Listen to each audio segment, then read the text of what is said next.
Right now, I'm on the phone with Ryan Jones from KZEW. This is Alternative Addiction right now. And this is going to be a one-sided interview courtesy of Bowling for Soup and Alternative Addiction. Okay, Ryan, I'm ready to go.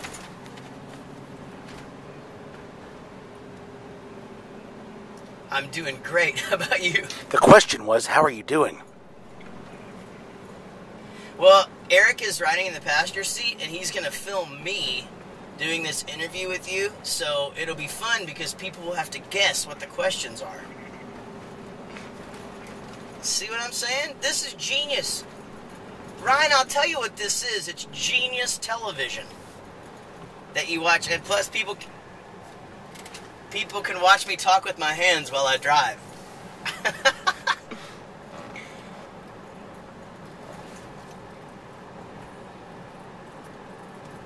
Well, yeah, I mean, you know, actually what's funny is we went into the first meeting with the demos for, to let them hear everything, and we took, like, a couple of the more serious songs to be like, hey, you know, we're Bowling for Soup and we're kind of growing up. And, in fact, our management were even a little bit like, you know, oh, we shouldn't take any of the overtly funny stuff. They know to expect that from you guys. You know, they know that's, you know, that they're going to get that. And so we went ahead and stuck My Weena on the reel, and it was kind of the last of 5 songs. And it was when they got to that where the label was like, okay, this is what we expect from Bowling for Soup.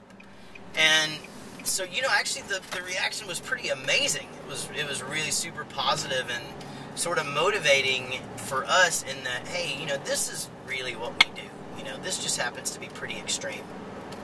So they're very excited, and you know, it seems like the song itself, I mean, it was never meant to be a single, and it's everywhere right now. So people seem to be liking it.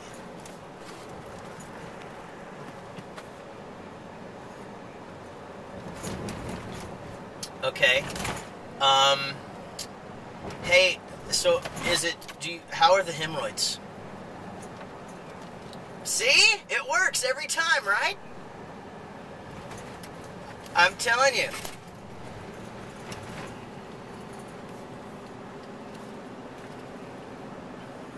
Okay, I was not trying to be funny in writing No Hablo Inglés, and actually it was the total opposite.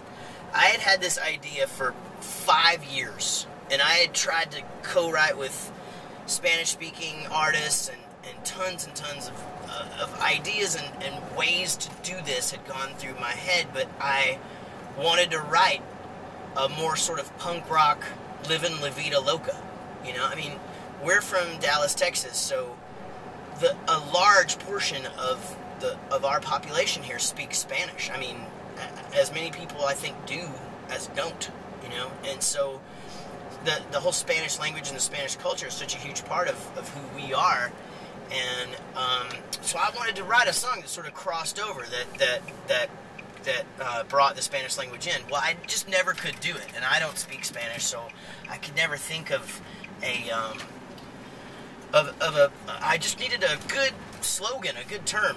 So one day I was in the shower. This whole record was completely written and recorded, actually, and I was just like, man, it sucks that I don't speak Spanish, you know? That just sucks. And then it just popped in my head. I was like, I should write a song called No Hablo Inglés, because that's what we say, you know, anytime somebody asks you something, and you know, did you clean your room? No hablo inglés, you know? And your mom knows that you don't speak Spanish, you know, and that you do speak English, you know, but you can still get out of cleaning your room with just that one little phrase. Right? BFFF is that. It's funny because it's a combination of all of my BFFs. You know, it's a song about just being with your best friends, and I have the luxury of having 3 of the greatest friends. Actually, more than that. I mean, our crew and just, I mean, all the people that we're surrounded by are just the best friends that anybody could ever have. And I'm really super lucky. So in the song, there are a bunch of exaggerations and tall tales, so to speak, but there are also some real truths and just some things that are real events that have been exaggerated. But sort of like a combination of stuff.